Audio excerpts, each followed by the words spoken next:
حدیث میں ایک واقعہ آتا ہے، اس کو کہتے ہیں حدیث المسیء صلاتہ۔ یہ ایک آدمی جس کی نماز ہوئی نہیں، اللہ کے رسول صلی اللہ علیہ وسلم صحابہ کے ساتھ بیٹھے تھے جی، ایک آدمی آئے، صحابی جی آئے، السلام علیکم، نماز پڑھ کے آئے۔ اللہ کے رسول نے کہا وعلیکم السلام، ارجع فصلی فإنک لم تصلی، جاؤ جی نماز پڑھ کر آؤ، نماز پڑھ کر آئے وہ۔ کہا تمہاری نماز نہیں ہوئی جی، پھر بھی 2 رکعت پڑھ کے آئے، آ کے کہا السلام علیکم، اللہ کے رسول نے وعلیکم السلام، ارجع فصلی فإنک لم تصلی، جاؤ جی نماز پڑھ کر آؤ، پھر بھی پڑھے جی، آ کر سلام کیے تو اللہ کے رسول صلی اللہ علیہ وسلم نے کہا ارجع فصلی فإنک لم تصلی، جاؤ جی نماز پڑھ کر آؤ۔ انہوں نے کہا اللہ کے رسول مجھے یہی نماز آتی ہے اللہ کے رسول، میں کیا کروں؟ کہا دیکھو جی، تم جب نماز پڑھنے کے لیے کھڑے ہوگے وضو وغیرہ کر کے قبلے کی طرف کھڑے ہو، پھر اس کے بعد تم کو چاہیے جو کو یاد ہے تم کو قرآن یاد پڑھو، سورہ فاتحہ تو سب کو یاد رہتی نا، تو اس لیے سورہ فاتحہ پڑھو، پھر اس کے بعد رکوع کو جاؤ، اطمینان سے رکوع کرو، حتیٰ تطمئن راکعا، پھر رکوع سے اٹھ کر سیدھے کھڑے ہو جاؤ، حتیٰ تطمئن قائما، حتیٰ تستوی قائما، ثم اسجد، پھر اس کے بعد سجدہ کرو، اطمینان کا سجدہ کرو جی، کم سے کم سبحان ربی الاعلی 1 مرتبہ بولنا فرض ہے، 3 مرتبہ کم سے کم بولنا سنت ہے، زیادہ کے لیے کوئی حد نہیں۔ سبحان ربی الاعلی بولتے بولتے بولتے امام صاحب دیر سے اٹھے، 15 مرتبہ آپ سبحان ربی الاعلی بولے، الحمدللہ کوئی بات نہیں۔ تو دیکھو ایسا ہے تو دونوں سجدے کے درمیان آخری تشہد، مغرب میں، ظہر میں، عصر میں، عشاء میں آخری تشہد فرض ہے، وہ تشہد کو نہیں بیٹھے تو نماز نہیں ہوتی ہے، اس طرح دونوں کو بیٹھنا چاہیے، پوری نماز سکون و اطمینان کے ساتھ ادا کرنا چاہیے، جلدی پڑھنے سے نماز نہیں ہوتی ہے نا۔ پھر اس کے بعد السلام علیکم ورحمۃ اللہ، السلام علیکم ورحمۃ اللہ، کم سے کم 1 سلام پھیرنا، سیدھا پھیرے تو 1 سلام، ورنہ دونوں طرف سلام پھیرنا چاہیے، اور سلام پھیرتے وقت اچھی طرح چہرہ ایسا کرنا، پھر اس طرح ایسا کرنا۔ بہت سے لوگوں کی عادت ہے السلام علیکم ورحمۃ اللہ، السلام علیکم ورحمۃ اللہ، نہیں جی، اچھی طرح۔ حضرت انس کہتے ہیں اللہ کے رسول سلام پھیرتے تھے تو آپ کا کلہ نظر آتا تھا ہم کو، اتنا پھیرتے تھے اللہ کے رسول۔ اور اسی طرح بعض لوگوں کو گلے کی بیماری رہتی، گلہ جو ہے بیٹھ جاتا، یہ گلہ نہیں جی، گردن بیٹھ جاتی نا۔ جو لوگ کہ اس طرح اچھی طرح سلام پھیرتے ان کو بیماری آتی نہیں، وہ بھی فائدہ ہے نماز کا۔ اتنی چیزیں ہیں جی۔ اس کے بعد ترتیب کا خیال کرنا، کوئی آدمی پہلے سجدہ کر لیا بعد میں رکوع کیا، ویسا نہیں ہوتا، ترتیب بھی ضروری ہے، ترتیب کا خیال نہیں کرے تو نماز نہیں ہوتی ہے، اس کا ہم کو خیال کرنا چاہیے۔ واجبات کیا کیا ہیں؟ یہ تو ارکان ہوئے نا، چھوڑنے سے نماز نہیں ہوتی ہے۔ واجبات سجدے سہو کرے تو نماز ہو جاتی ہے۔ تکبیرات انتقال، رکوع کو جاتے وقت اللہ اکبر کا نام، رکوع سے اٹھتے وقت سمیع اللہ لمن حمدہ کا نام، سجدے کو جاتے وقت اللہ اکبر کا نام۔ ہم کیا کرتے ہیں؟ ہم بھی بولنا امام کے ساتھ، امام اگر رکوع کو کہ اللہ اکبر، ہمیں بھی بولنا۔ بہت سارے لوگ بولتے نہیں، شاید ایسا معلوم ہوتا ہے، امام سجدے سے اٹھے ہم بھی اٹھ جاتے، اللہ اکبر نہیں بولتے، نہیں جی بولنا جی، واجب ہے، ضروری ہے۔ امام جو کچھ بولتے وہ سب ہم کو بھی بولنا ہے۔ سمیع اللہ لمن حمیدہ امام بولتے، ہم کو بھی بولنا ہے کیا؟ ہاں جی، ہم کو بھی سمیع اللہ لمن حمیدہ ربنا ولک الحمد اتنا بولنا ہے۔ اگرچہ کہ بعض لوگوں نے کہا اگر سمیع اللہ لمن حمیدہ نہیں بولے، صرف ربنا ولک الحمد بولے تو بھی کافی ہے، لیکن صحیح بات یہ ہے مقتدی کو بھی جو امام کے پیچھے پڑھتے ان کو بھی چاہیے سمیع اللہ لمن حمیدہ ربنا ولک الحمد اتنا پڑھنا چاہیے۔ اس کو بولتے ہیں تکبیرات انتقال، ایک حالت سے دوسری حالت کو جاتے وقت اللہ اکبر بولتے رہنا، سوائے رکوع سے اٹھے تو سمیع اللہ لمن حمیدہ بولنا۔ پھر اس کے بعد ربنا ولک الحمد کہنا، یہ بھی سمجھے کہ صاحب واجب ہے جی، بھول گئے سمیع اللہ لمن حمیدہ کہنے، اکیلے پڑھ رہے ہیں تو ایسی صورت میں 2 سجدے سہو کرنا، ان میں سے کوئی بھی چیز چھوٹ گئی سجدے سہو کرنے سے وہ ہو جاتا ہے۔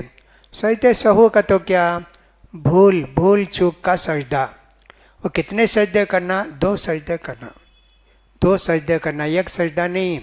سمیع اللہ حمیدہ بولا نہیں آدمی اور اکیلے نماز پڑھ رہا ہے، تشہد میں بیٹھے تو یاد آئے ارے میں سمیع اللہ لمن حمیدہ نہیں بولا نا، اس واسطے وہ کیا کرے گا، تشہد ختم کر کے سلام پھیرنے سے پہلے 2 سجدہ کرے گا۔ کیا پڑھے گا اس میں، سبحان ربی الاعلیٰ ہی پڑھے گا، کوئی دوسری دعا نہیں۔ پھر 2 سجدے کے بعد السلام علیکم ورحمۃ اللہ، السلام علیکم ورحمۃ اللہ، یہ 2 سجدہ وہ سمیع اللہ لمن حمیدہ نہیں بولے نا اس کے برابر ہو جاتا۔ 4 رکعت پڑھا جی، 4 رکعت میں بھی سمیع اللہ لمن حمیدہ بولا نہیں، بھول گیا تو 8 سجدے کرنا کیا، نہیں جی 2 ہی سجدہ، ایک غلطی 2 غلطی 3 غلطی کو بھی 2 ہی سجدہ کرنا، اس کو کہتے ہیں سجدے سہو، بھول کا سجدہ۔ رکوع میں 1 مرتبہ کم سے کم سبحان ربی العظیم کہنا، کم سے کم 3 مرتبہ کہے تو زیادہ اچھا ہے، سنت ہے، سبحان ربی العظیم، سبحان ربی العظیم، سبحان ربی العظیم، ایسا کم سے کم 3 مرتبہ۔ میں تو بولا کہ صاحب اکیلے ہیں تو جتنے مرتبہ چاہے بولو، امام کے پیچھے ہیں بولتے جاؤ، جب امام سمیع اللہ لمن حمیدہ کہیں گے تو تم بھی سمیع اللہ لمن حمیدہ کہو، ان کے ساتھ تم بھی اٹھ جاؤ، کم سے کم 1 مرتبہ، چاہے تو تم کہو سبحان ربی العظیم، اس لیے کہ حدیث میں آیا کہ اللہ کے رسول نے فرمایا اما الرکوع فعظموا اللہ، جب تم رکوع میں جاؤ تو اللہ کی عظمت بیان کرو، جب سجدے میں جاؤ تو اللہ کی تسبیح بیان کرو، تو رکوع کی تسبیح سبحان ربی العظیم اور سجدے کی تسبیح سبحان ربی الاعلیٰ ذکر کرنا ضروری ہے، کم سے کم 1 مرتبہ۔ پھر اس کے بعد پہلا تشہد بھول گئے، 2 رکعت پڑھ کے امام صاحب بھول گئے یا ہمیں بھول گئے، 2 رکعت پڑھ کے بیٹھنا، اٹھ گئے، اب کیا کرنا جی، 2 سجدے سہو کر لو، وہ تشہد کے بدلے ہو جاتا، یہ بھی اس طرح فرمایا ہے۔ پھر اس کے بعد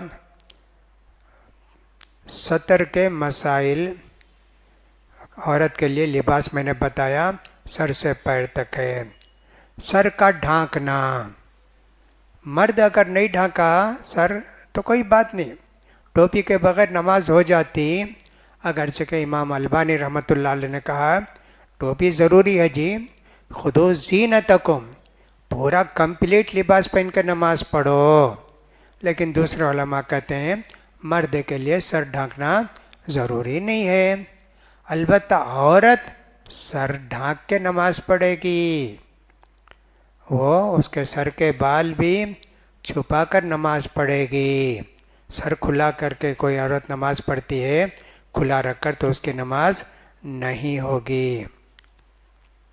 اسی طرح ہم نے یہ بھی کہا استقبال قبلہ کے لیے، استقبال قبلہ نماز کے لیے شرط ہے، کس کے لیے، مقیم کے لیے۔ اب استقبال قبلہ، قبلے کی طرف کھڑے ہو کر نماز پڑھنا، مکے سے یہاں تک کتنے ڈگری میں ہیں مدراس والے؟ سیدھا قبلہ رہتا ہے۔ کبھی ایسا ہوتا ہے مسجد بناتے وقت مسجد بنا دیے، ذرا ٹیڑھا ہو جاتا قبلہ، سیدھا ایسا نہیں، اتنا ہو جاتا نہیں اتنا ہو جاتا، پورا نہیں، تھوڑا ادھر یا تھوڑا ادھر ہو جاتا۔ اس لیے علماء کہتے ہیں عین قبلہ شرط ہے یا جہت قبلہ شرط ہے؟ ما بین المشرقی والمغربی قبلۃ، مشرق اور مغرب کے درمیان قبلہ ہے مدینے والوں کو اللہ کے رسول بولے۔ تو اسی طرح ہمارے لیے بھی ہے، تھوڑا ادھر ہو گیا تھوڑا ادھر ہو گیا، مسجد بن گئی، کوئی بات نہیں جی، ہو جائے گی۔ مکے میں رہنے والے بالکل سیدھا کعبے کی طرف ہی نماز پڑھنا، اسی لیے مکے میں آپ دیکھیں گے دوسری کتنی مسجدیں، سینکڑوں مسجدیں نا، سب مسجدیں ایسے گول گول کے، سب ایسے صفیں، ادھر ذرا ادھر ذرا ادھر ذرا، باقاعدہ ڈوری باندھ دی ہیں، ادھر کھڑے ہونا، سیدھا نہیں کھڑے ہو سکتے۔ مکے میں بھی حرم میں بھی پڑھتے نا، گول کھڑے ہو کے نماز پڑھتے۔ وہاں عین قبلہ، شافعی مذہب کے اندر بھی عین قبلہ، بالکل سیدھا قبلے کے، ذرا ادھر ادھر ہو گیا 2-4 ڈگری، کہتے نہیں ہوتی نماز۔ ایسا ان کے اندر بھی اختلاف ہے۔ ایک بستی ہے شیموگا، میں وہ گیا تھا گزشتہ سال، غالباً گزشتہ سال ہی گیا تھا، تو اس مسجد میں دیکھا وہ ذرا ٹیڑھا ہے، مجھ سے پوچھے کیا کرنا؟ میں نے کہا بھائی اگر کھڑے ہو سکتے ٹیڑھے کھڑے ہو جاؤ، نہیں تو تھوڑا فرق رہنے سے نماز ہو جاتی، ایسے بولا میں۔ اس لیے کہ فولی وجہ کا شطر المسجد الحرام، تم نماز کے وقت، فرض نماز کے لیے بولا، مسافر کے لیے تو ٹرین بدل نہیں سکتے، ہوائی جہاز بدل نہیں سکتے، جب وہ ہو گیا ہو گیا۔ یہاں جو ہے قبلے کی طرف کھڑے ہو کر نماز پڑھنا، تحقیق کرنا۔ سفر میں جاتے جی، اندھیرا ہے، کوئی بتانے والا نہیں ہے، اچھی طرح غور کرے، ادھر ہو سکتا کیا، ادھر ہو سکتا کیا، ادھر ہو سکتا کیا، تحقیق کر کے تم نماز پڑھ لیے۔ سورج نکلا تو معلوم ارے صاحب غلط ہو گیا، قبلہ ہم جدھر، ہو جاتی نماز ہو جاتی، اس لیے کہ تم نے تحقیق کی، اجتہاد کیا، سوچے، غور و فکر کرے، اس کے بعد ایک طرف نماز کھڑے ہو کر پڑھے تو نماز ہو جاتی ہے نا۔ یہ بھی ایک چیز ہونا چاہیے۔ نبی کریم صلی اللہ علیہ وسلم نے فرمایا نا، اس آدمی سے جو 3 مرتبہ نماز پڑھ کے کہا اسے ثم استقبل القبلہ، بالقبلہ لوگ کھڑے ہو جاؤ۔